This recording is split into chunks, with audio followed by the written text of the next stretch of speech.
circle thing and the red flash live is back, and we are here with another Money Moves. I'm so excited. Why? 4th of July, one of my favorite holidays. Actually, I think probably it is my favorite holiday. So yeah, you too. And there's a reason for that. A couple hundred years ago plus, a group of men and women decided that they want to create a new way of life and fought hard for our freedom. And it seems like on all fronts that that's kind of getting oppressed internally as well as some external stuff. But not going to talk about the political side of that today. But there are a lot of concerns out there with regards to America, the United States, and the decline of the empire, so to speak, and what's on the horizon from a financial standpoint. I don't know about you, Wendy, but I've got a lot of questions about what's going to happen if the U.S. dollar collapse. What's this whole thing about no food this winter? Even President Biden's talking about a new pandemic this winter coming to a state near you. So a lot of scary stuff on the horizon, but it doesn't have to be that way, folks. We're going to talk about that today on the top 5 things that you can do to prepare for the financial storm on the horizon, as well as the food storm that may or may not happen. So, it's one of those, hey, maybe not, but you can do a lot of things to get ready. Right. And we're going to talk about that here shortly. So do us a favor, click that little subscribe button down below, show some love, and tell your friends they're getting started. You don't want to miss this one on this happy 4th of July America Day. So let's get started.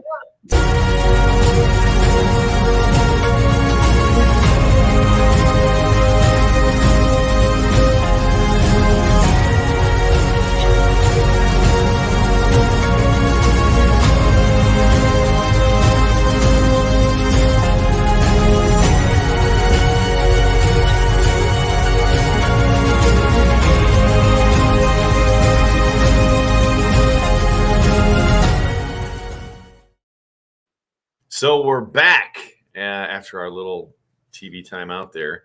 Winnie,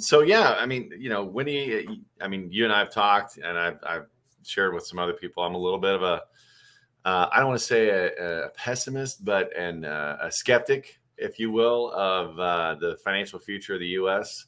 If you follow Ray Dalio out there, viewers, or anything like that, there's a lot of things that look at the U.S. empire and what's happening to it.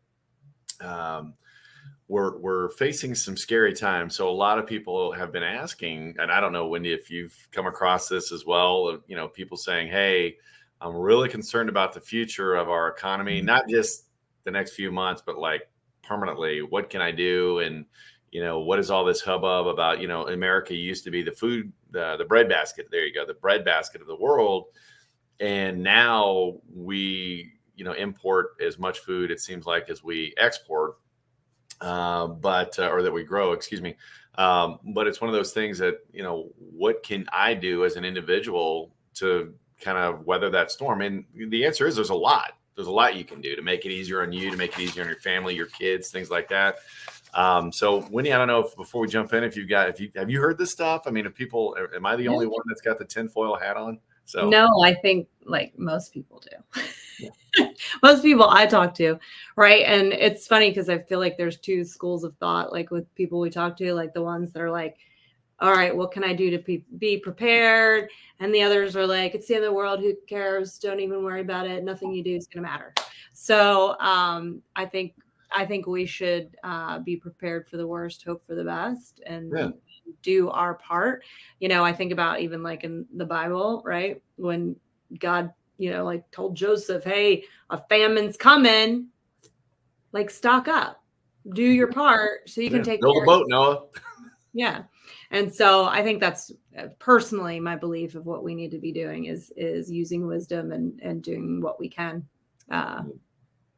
Yeah, I agree. And, for those people that, I've fortunately not run into anybody that's like, hey, it's the end of the world. Why do anything anyway? It's like, that would be like saying, hey, there's a major tornado coming. Why go in or why go get shelter? It's going to happen anyway. Let's just let it happen. Right. That's crazy to me. But, a lot of people just don't know what to do. So they'll do what a lot of people do, which is just kind of stick your head in the sand and say, well, I can't do anything about it. And that is so wrong. Right. So we're going to talk about the 5 things that you could be doing to kind of prepare for that financial collapse, if you will, or definitely some financial rough waters. um, both for yourself, your household, your assets, things like that. So number one is obviously diversify. Diversify your assets. And then, a big part of that, getting your financial house in order, is reducing your debt.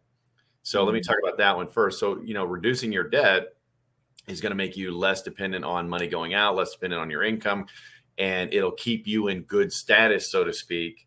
Not that we're doing social scoring in the United States yet, but it's going to keep your credit score good and things like that. So it's going to give you more access to money, during the situation and maybe even afterwards, by maintaining that. So how do you do it? Reduce debt, because that's going to keep more of your money in your house, and then the assets that you have, rather than having them all into one. And I've in certain instances actually converted to cash, not converted in the sense of pulled money out of my 401k. And I want to clarify, this is not financial advice. This is educational purposes only. But convert to money, leave it in your IRA or 401k. But, that's going to help the rocky waters. But diversify, even just not putting it all in an IRA. Look at real estate, look at gold and silver, right? Bitcoin may be something for you to kind of diversify and hedge against losses and things like that. Sorry, that was me. Oh, sorry. I thought we were getting raided by the government. So it's one of those things. Just saying. But, those really help hedge against, monetary volatility and things like that, hedge against inflation and whatnot. But, going back to paying down that debt, that's really going to help as far as with changing economic situations, not closing the credit cards or whatever, but just getting them paid off. And then again, diversifying. We talked last week, we mentioned protected asset classes. I'm going to mention them again today. And if you don't know what that is, you need to reach out to us. I mean, imagine getting, returns, growth with no loss in a down market. You only get the ups, never the downs. And then also looking at, tax strategies, keeping more of your money. Because I'm getting a hissing noise. I don't know if that's you or. Okay, there it is. So I'm telling you, big brother. So we're telling you all the secrets, guys. So, that's number one. So number two is, or before I go on to that, I don't know if you have anything else to add to that. No. Plain and simple. Yep. So the second thing is, and this goes back to food shortages. Is it going to happen? I don't know. But looking at, most people do, maybe a couple, 3-4 days in their grocery or in their pantry, right?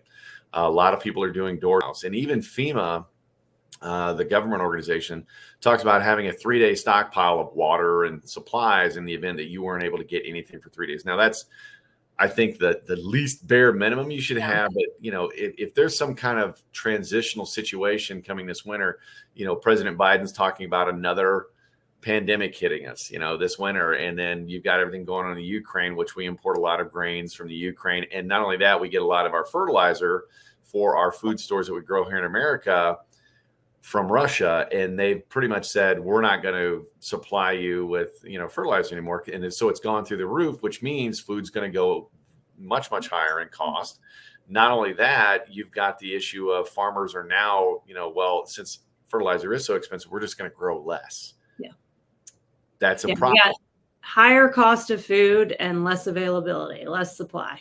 Yeah, exactly. So what happens if you go to the grocery store to buy your food and all of a sudden it's not there? So that's why you want, some kind of short-term solution, creating stockpiles, canned goods, things like that. And I want everybody to be clear that best buy date is not an expiration date.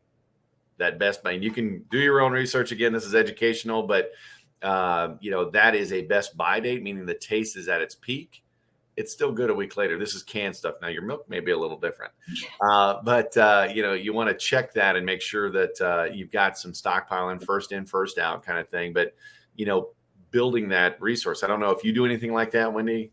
Yeah. I try and buy canned goods every time I shop. I just get a few, and I shop, once or twice a week. So every time I do, I just grab a few cans of food and have a part of my pantry that is all that. I also I have a couple bags of rice.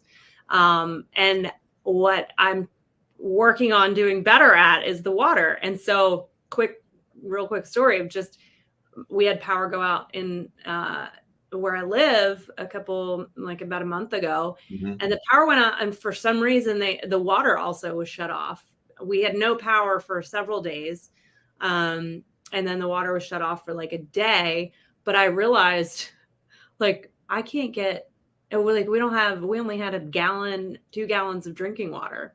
And so anyway, with, I know any scenario where you're stuck in your house and you can't get out, like, yeah, it made me think twice about that. So I started stocking up on some water too. So Yeah. And, and everybody's thinking, oh, well, this will never happen. These, you guys are crazy. So all I'm going to say is I guarantee you were worried about toilet paper during COVID. Yeah. And so, again, you saw what happened to toilet paper. Imagine that happened to food. And so don't forget toilet paper on your list too for the essentials, but have those essentials stockpiled, and get enough for everybody. Just like the water she mentioned, you should have a gallon of water to drink every day. That's what you should be drinking, right? Now you can get by with a little less, but to maintain a healthy lifestyle, you should be drinking a gallon a day. So kind of plan for that. 4 people in the house, 4 gallons a day. What do you do for that? So looking at that, and then, number 3, and that's going to get you through short term, but what if it's a little longer term? What if Ray Dalio is correct? And this truly is a major transition for the United States. Now, I do not think it's going to turn into Mad Max scenario, right? But there's a lot of good books out there, and Russia went through this with what's called a soft collapse, meaning it's not the end of the world and everybody's gone rogue, right? But there's a mass shortage of goods, both short term and long term. What do you do about that? And that's where it's really important that you become self-sufficient. And I saw a great documentary on this in regards to, and several videos talking about building skills, right? We have lost so many skills. Our grandparents went through the Great Depression, right? Or maybe your great grandparents, if you're Gen Z or Gen A. But looking at those skills of being able to know how to garden, being able to know how to can food and preserve food that you bring in. We're thinking of canned food. Well, if you go to the grocery store and Wendy's already been there and bought everything, what are you going to do? Well, if you don't know how to have these basic skills, how do you repair things? Right. We're such a disposable society now. I know my dad taught me how to fix basically everything. And now you can't even fix things because it's just, just throw it away and get another one. It's like, okay, that's great when things are readily available, but if they're not available, what do you do? And there's some great videos out there with what goes on in other countries, especially like Southeast Asia. And, I saw a video one time of a guy in India rebuilding a car generator because they couldn't get the parts. So he actually rebuilt it, and they do it all the time. But here in the United States, that's not what we do. So, number 3 is develop those self-sufficient skills, learning how to can, how to grow food, maybe even how to hunt, how to fish, things like that. If you're a non-vegan or whatever the case may be, I'm a hunter, I'm a fisherman, not so much, but I like to hunt. So how do you do that? How do you prepare, food and things like that? How do you cook over an open fire, not zap it in a microwave or call DoorDash? Right. Because it's a different process. So, I don't know. I mean, have you looked in any of that stuff? Yeah. So it's funny because I just read a meme the other day that was like something like, women a few years ago were all about like their Gucci handbags and high heels. And now we're worried about homegrown gardens and chickens. Right. Like, well, you think about that. I mean, I was actually thinking about that the other day. It's funny you mentioned that because I know, you've got family members with, chickens and stuff like that. And, I can remember back in the day, and I grew up in the Reagan era, and I'm a conservative. I'm not gonna. I love my liberal friends too, but I'm a conservative, and it was always, you saw these people that had the chickens and stuff like that. At least I did. It was like, okay, those are the hippie commune people, right?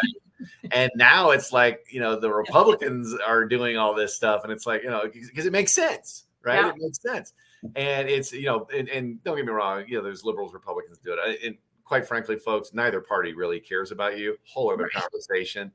We've got to help each other get through this. Doesn't matter, what color your skin is or whatever. If you're a good person, you're a good person.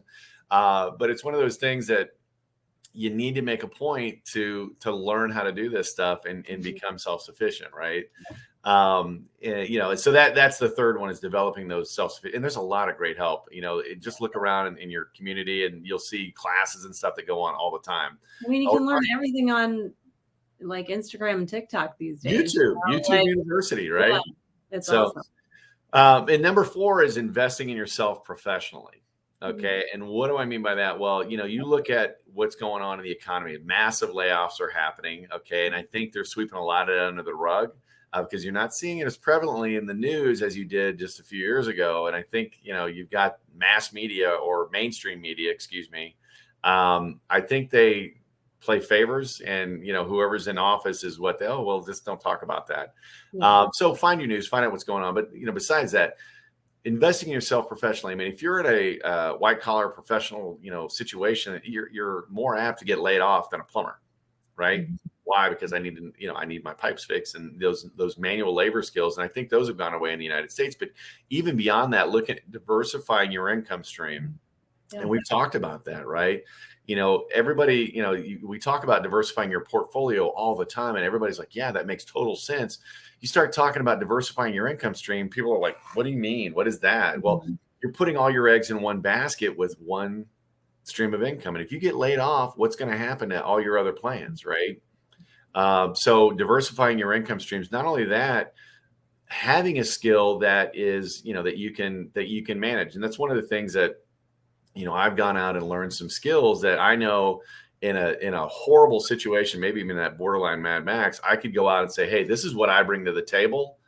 And I'm going to be able to get hired or trade that skill or whatever for my necessities in life. Right. It doesn't have to be, anything fancy. I mean, it's not like Sally Struthers TV VCR repair, although that may be a thing. But, it's one of those things that learning some kind of transferable skills and realizing that if something happened in my job, what could I fall back on? And, the longshoremen during COVID, we had a major just in time that pipeline, what do they call that? Supply chain issue, right? Because of COVID, everything was shut down. So things on the boats weren't getting offloaded. Well, oddly enough, during that time, a lot of automation was happening to where literally robots are actually these huge robot cars are actually loading and unloading these, those big container ships, and it's all automated, no people. Which, boy, they thought ahead on that and had all that in place to kind of transition that during COVID lockdown. But whatever, whole other conversation. But those people are going to be without jobs. You see a lot of automation. AI is happening, with Chat GPT and all these other AI sources. What does that mean for your job? And don't wait around and just think it's going to happen to somebody else. Oh, I'm so important. Have some other skills to fall back on and plan for that. So, invest in yourself professionally, get some other skills out there. And I'm not talking about take out student loans and go back to school. It's not what I'm talking about. But there are a lot of things that you could be learning. Like I said, YouTube University, right? And then lastly, connecting with other like-minded people, right? You don't want to be that solo warrior out there trying to plan and prepare and all that stuff financially. Talk to other people and see what they're doing, right? Now, don't go into details about X, Y, and Z. And I've got this big box of gold buried in my backyard next to that big oak tree. Don't tell anybody, because you'll go out the next day and you'll see your neighbor's shovel sitting there and your gold is gone, right? But it's one of those things that, come up with other ideas. I mean, I'm part of a community that, hey, we talk about this stuff. Like, what can I do to help not only my family, but I translate that and share it with my clients as well. Yeah. Yeah. I think community is huge. And we all have different skills, right? Find out and surround yourself with people that have those different skills and that can be valuable.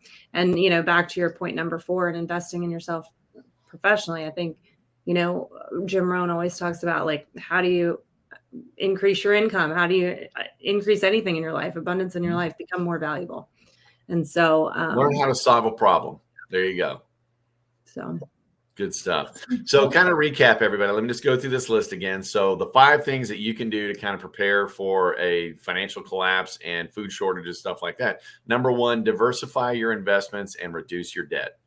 Diversify your investments and reduce your debt. Number 2, create a stockpile of essentials. That's going to get you through any short-term issue, canned goods, stuff like that, bottled water, those toilet paper, don't forget the toilet paper, those kind of things. Number 3, develop some self-sufficiency skills. Learn how to can. Ask your grandma, what a great afternoon, go out for the weekend and have grandma teach you. She'll love it. or ask grandpa how to do X, Y, or Z, how to become a little more self-sufficient.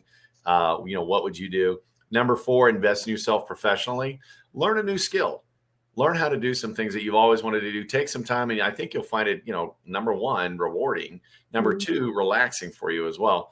And then lastly, strengthen those community networks. Get together with some like-minded people, talk, maybe even, start a club or start a group or whatever.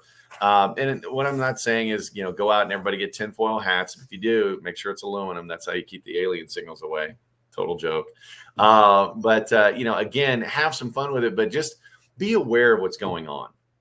Be aware of what's going on around you and the surroundings. Don't feel hopeless, right?